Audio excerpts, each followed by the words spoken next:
Aloha kakahiako, everyone. My name is Justin Hodges. I'm the founder of the Wealth Tenders.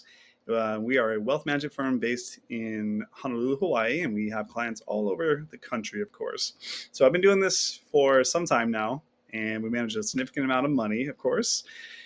So I wanted to give you guys an example. These are typically the more popular videos, too, of a real case study, essentially, of someone retiring before they start Social Security. And I've obviously redacted some names here and whatnot, but give you some general ages here and numbers to work with that are somewhat easy for napkin math, which I'll be doing on here for you as well too.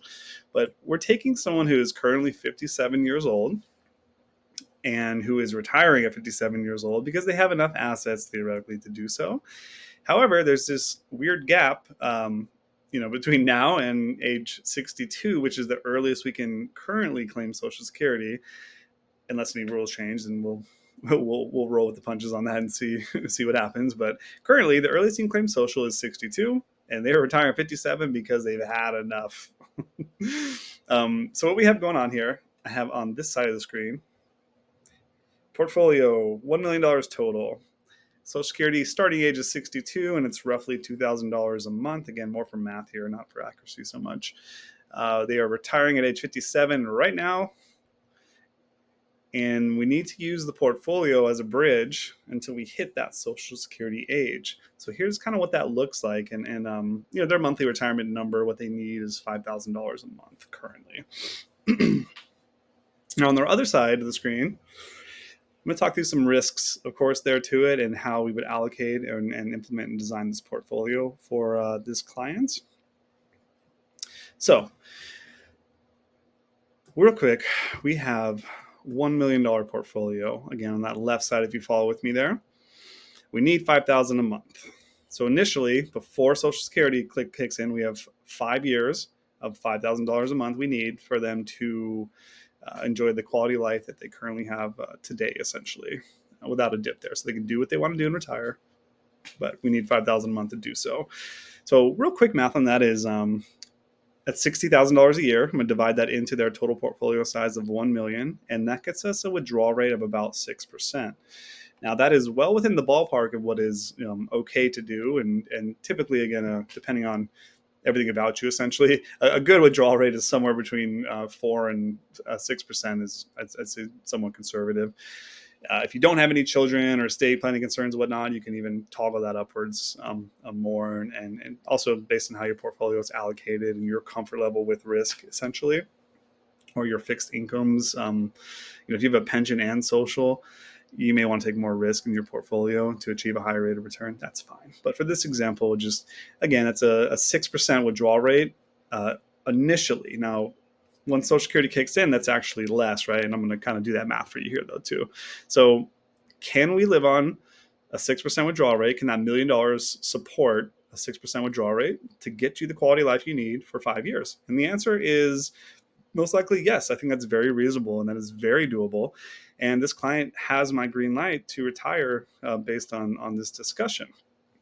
Now, one little nuance here, and this may be slightly out of order, of course, here too, but if you look to this side, we're going to go down 3, and we're looking at the tax withdrawal method here. The question is, what kind of account type is this $1 million currently in?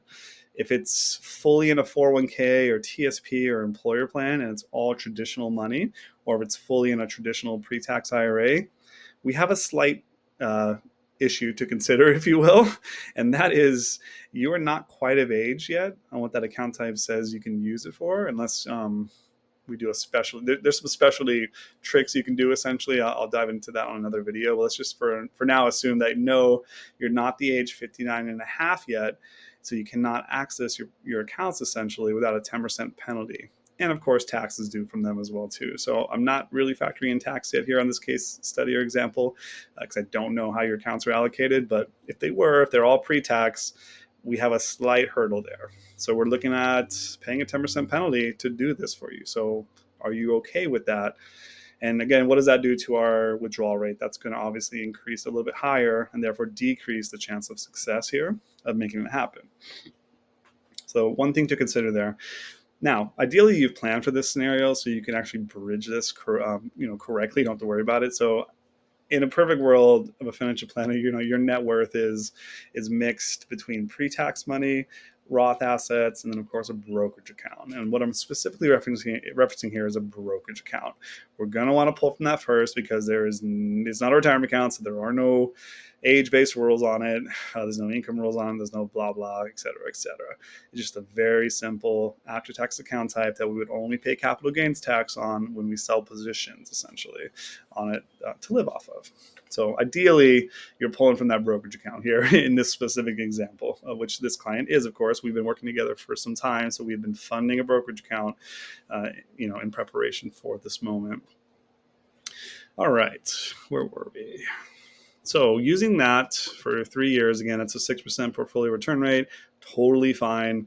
Even if the portfolio, say we pick up 6 to 10% a year over the next 5 years until they're 62, that's a wonderful, rate of return for someone at the stage in life with that much in assets, essentially, too. It covers their withdrawals, and it covers their quality of life, essentially, and their lifestyle. They still have $1 million in 5 years. Awesome. Now we're going to trigger Social Security.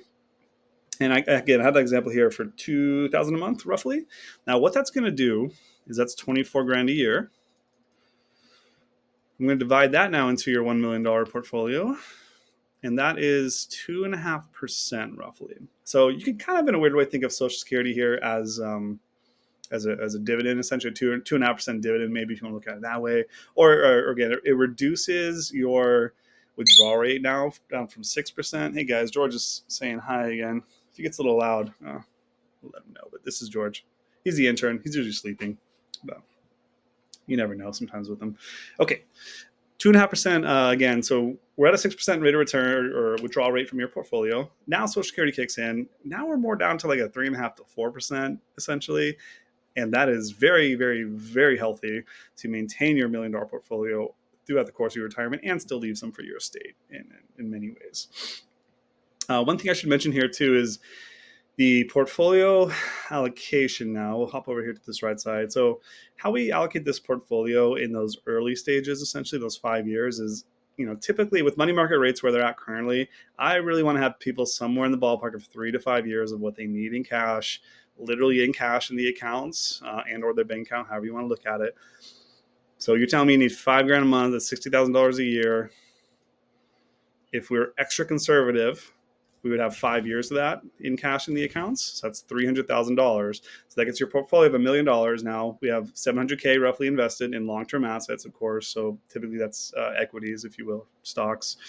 And then we will have 30% of it, $300,000, literally just in money market right now. That's not jumping around with volatility and tariffs and presidential elections and whatever else is going on at that time.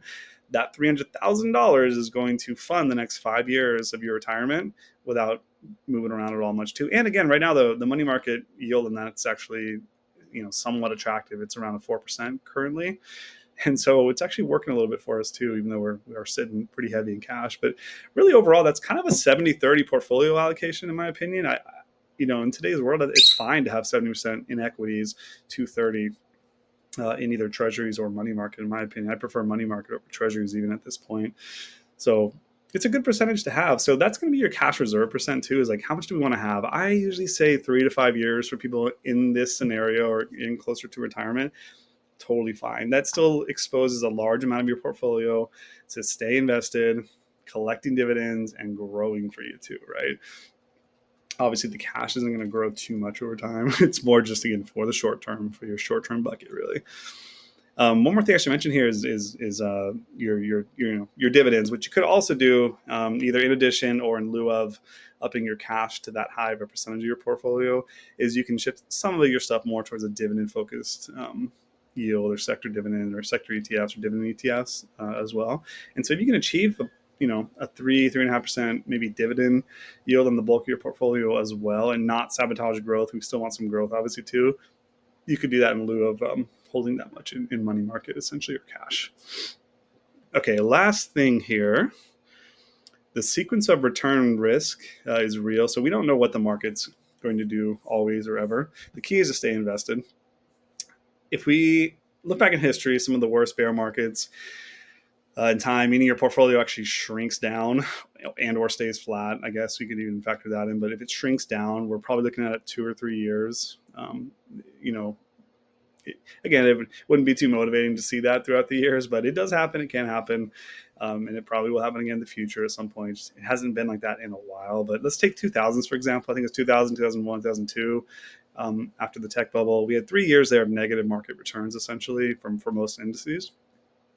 In total, I think everything dipped maybe 30-ish%, 40-ish%, depending how you're allocated. So, your $1 million portfolio, let's say it dips to $700,000 now because the market, that's what the market gave us right when you retired, which would be the worst timing possible. But let's just take that for example. So now we have a $700,000 portfolio. Ouch. We're still withdrawing $60,000 a year because we plan for this and we have cash in your account to cover for this. No worries. But $60,000 a year now divided into 700,000, which is your new portfolio size. That is an 8.5% rate of withdrawal rate on your portfolio. That's starting to get to the point where it's a little high, and we do risk, not again having those, excuse me, not having those returns to offset that essentially. So it could reduce your portfolio if you have the worst time possible, and that's your sequence of return risk. On that. But personally, for me, as your plan, that's why I hold 3 to 5 years of cash in the account for what we need, because that's not going to jump around. All the other stuff over the long term, I know what that's going to do for your portfolio, and the things you don't want to do are panic sell. Obviously, get out of it and just let the world scare you out of investing. Really, we have 3 to 5 years of cash. It's good. Social Security is another form of it that's backed by the federal government. Sure, it may have changes. It may have something going on from time to time. There may be talk of things, but it's there. You contribute to it your whole life. Yes, you should take some on the back end too. But you think about it like a dividend, or think about it like how it offsets your portfolio or your return percentage as far as your portfolio in a whole. It's a really nice feature and a really nice benefit to your total portfolio here too. So hopefully that helps you guys who are in this ballpark of late 50s ish, mid to late 50s. You're like, I got enough to retire. I've been responsible. I can't claim this Social Security thing though until I'm in my 60s. I use 62 as an early example here. Some people wait till they're 67 even, or 70. I have thoughts on that. I've included that in other videos as well too. Everyone's scenario is a little different, but usually I like you to claim that as early as possible if you have the assets, or at least at your full retirement age, which is roughly 67 for most people. All right, so intern George is getting a little anxious here. I'm going to go ahead and cut this video off. George, say bye to everyone. Oh, now he's quiet, of course. Thanks for watching, guys. See you on the next one.